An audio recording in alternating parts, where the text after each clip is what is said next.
Là, Stranger Things, c'est une série qui dure depuis 10 ans. C'est une longue série. C'est une aventure assez énorme pour vous. Est-ce que tu peux raconter un petit peu ça, donc Clara? Comment se passe le doublage d'une série? Alors, nous, on ne sait rien à l'avance.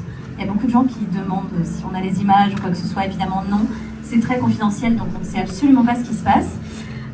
On est appelé et on regarde nos scènes, voilà. Et ensuite, on les double.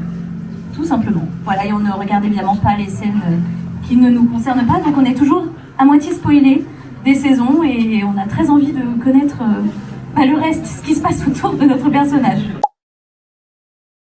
Donc à la base, j'ai été appelée pour faire Will, donc j'ai fait l'épisode pilote, donc le premier épisode. J'ai fait Will et à la toute fin, Ivana Coppola, donc la directrice de plateau, me dit bah tiens, il y a une petite fille là qui arrive dans la forêt avec le crâne rasé sous la pluie. Et là j'ai regardé comme ça, j'ai fait mais c'est une petite fille, t'es sûre? Elle me fait oui, je fais bon bah ok très bien. Donc je l'ai faite. Et suite à ça, elle me dit une semaine, 2 semaines plus tard, bah désolé, les Américains ont rejeté 3 des garçons sur les 4 le casting. Ils voulaient des enfants. Donc elle a bataillé avec eux en disant, vu les délais, c'était impossible d'avoir des enfants. Donc elle a essayé de nous mettre les unes les autres sur d'autres rôles. Donc je suis passée aussi sur Lucas à un moment donné. Et il y a eu comme ça 3-4 castings qui ont été rejetés jusqu'à avoir le casting final. Et au final, j'ai pas été prise sur Will, mais j'ai gardé Eleven. Voilà, donc ça a été le plus beau des cadeaux au final, puisque à la 3e saison, malheureusement, toutes les filles ont été remplacées, puisque les voix ont mué. Enfin, les acteurs ont mué surtout. Donc il fallait des garçons, donc voilà. Donc là, les adaptatrices ont eu une super idée. C'est que comme la première fois qu'on voit Eleven, elle sort de la forêt avec la flotte, avec tout ça, elle s'est dit que ça pouvait marcher de l'appeler l'elfe de la forêt. Voilà, donc c'est là où ça a été le petit plus, la petite invention qui franchement est très intelligente et marche très très bien. Voilà, donc c'est pour ça qu'elle est appelée elfe. Il y a des scènes où on les voit, où on ne s'attend pas à ce que ça nous fasse cet effet-là. Et quand on voit la scène, bah, comme vous pouvez être cueilli quand vous regardez un film, tout d'un coup vous pouvez vous mettre à pleurer ou ça peut vous toucher parce que ça vient toucher quelque chose en vous. Bah, nous c'est pareil, quand on regarde la scène et que ça vient toucher quelque chose, on se dit oh là, il y a une émotion qui monte, ok, il y a des larmes qui sont là, mon perso il pleure, oui, ok, bon bah cool, vas-y, je vais garder ça et je vais l'utiliser. Voilà, mais vraiment ça a été ça, bah, typiquement dans justement la lettre que fait Hooper pour Eleven à la fin de la saison 3. Bah là, Ivana, c'était très chouette, c'est qu'elle m'a fait écouter avant la lettre. Voilà, avant que je regarde ma scène, elle m'a fait entendre ce que Stéphane disait. Donc pendant 1 minute, il parlait. Et j'ai les larmes évidemment qui sont montées parce que c'était incroyable. Et du coup, j'ai fait ok. Vas-y, on y va. Donc là, surtout sur Eleven, vraiment tous les reniflements, toute la morve que vous entendez, c'est la mienne. Voilà, sachez-le.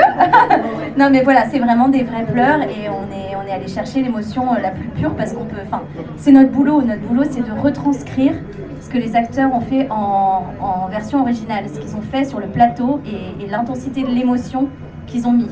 Donc si on veut être à la hauteur de ce qu'ils ont fait, parce que c'est quand même notre métier, c'est d'essayer d'être investi au maximum pour être fidèle à ce qu'ils ont fait. On représente leur travail. Donc on se doit d'être investi tout autant, si ce n'est plus, pour que par la voix vous l'entendiez. Voilà. Souvent ce sont des copies de travail, enfin on n'a pas toujours l'image définitive. Et même parfois le comédien qu'on double, on ne sait pas sa voix. C'est un technicien ou un assistant réel qui a fait des phrases qui manquaient. J'ai été appelé parce que je doublais déjà David Harbour depuis Les Noces Rebelles. Ça fait pas mal d'années. Après, je ne vous cache pas qu'on s'est dit en voyant, mon Dieu, il est quand même David Harbour beaucoup plus épais que moi, enfin un petit peu, c'est pas la même carrure. Et on s'est dit, est-ce qu'il va réussir à remplir ce comédien? Voilà, c'est aussi un jargon du métier à remplir, c'est la classe. Et chaque personnage, avec Clara, on faisait souvent nos scènes ensemble. On arrivait en fin de matinée, on repartait en fin d'après-midi, enfin voilà, on faisait 3-4 heures à fond, toutes nos scènes. Donc c'est pour ça que souvent on ne voyait pas non plus les scènes des autres. Johan. Oui, on s'est croisés. Je me suis même excusé de ce que j'étais en train de vous faire. Parce que je venais de faire les scènes du deuxième batch et j'ai juste dit pardon. Et ben, moi, j'ai pas passé de casting non plus parce que je faisais déjà la voix de Jamie Campbell-Bower dans pas mal de séries et films et longs métrages. Et du coup, on m'a appelé, je savais pas du tout sur quoi je venais. J'ai crié quand j'ai vu les premières images, j'ai hurlé. Ivana m'a dit qu'est-ce qui se passe? Je dis j'adore la série, je suis fan absolu de la série et j'étais très heureux, je ne comprenais rien de ce qui se passait sur le premier épisode. Vu qu'il répétait la même phrase constamment avec cette histoire de marmotte et très vite je me suis dit quand on arrive en plus sur la saison 4 et qu'on n'a pas vu ce qui se passait de nouveau justement dans le début de la saison 4, je ne comprenais pas ce que c'était que ce laboratoire vraiment, enfin c'était très très tendu et heureusement qu'Ivana était là pour me guider à chaque fois et j'ai découvert mon personnage petit à petit moi aussi avec des fils, des trucages, tout n'était pas encore fini et j'adore le côté coulisses de ce métier où on peut voir justement les personnages et les acteurs vraiment dans le bain quoi, ils sont pas, tout n'est pas fini, ils sont attachés, les maquillages, c'était vraiment, c'est un métier absolument incroyable quand on aime les coulisses du métier de l'audiovisuel. Et ouais, on a des noms de code et tout, c'est assez difficile de garder le secret, mais en même temps, c'est cool. Moi, j'ai adoré garder le secret aussi, mais même entre nous, on s'en parlait pas. C'était assez incroyable. Il y a juste un moment où je t'ai vu sur l'émission, justement, on venait de tout finir, je t'ai dit, t'as vu la fin, toi? Oui. Et elle m'a dit, bah ouais. Je dis, bah ouais. Et on s'est juste dit, ouais. Elle m'a dit, bah ouais. Et t'as vu quoi, du coup, de la fin?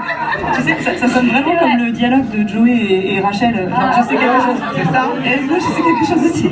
Et c'est horrible parce que, bah voilà. Moi j'ai vu plus parfois parce que Ivana me montrait certains moments. Certains passages, et effectivement, pour la question tout à l'heure, on travaillait beaucoup et très tard, parce que nous, on se voyait le soir, on se voyait vers 20h, 21h, 22h, on était là, salut. Tu viens pour... Oui, Dora l'exploratrice. Et du coup, c'était assez intense. Moi, j'avais des grosses parties, j'étais tout le temps seul. On a quand même doublé assez tard, on a commencé en septembre. Ouais, et ouais, parce que même la première fois que j'ai mon premier plateau, Ivana nous a dit j'espère que vous allez être au top parce qu'il y a vraiment beaucoup de choses à faire et il faut vraiment être efficace de ouf. Moi, ce que j'ai à dire et de commencer à vendre ton image, comme ce que tu disais, je suis pas au courant pour elle, de vendre son image, on peut lui faire n'importe quoi, lui faire des rôles où c'est pas du tout ses valeurs et tout. Tu te reconnais où? C'est quoi le métier de comédien? C'est d'abord ça, je pense.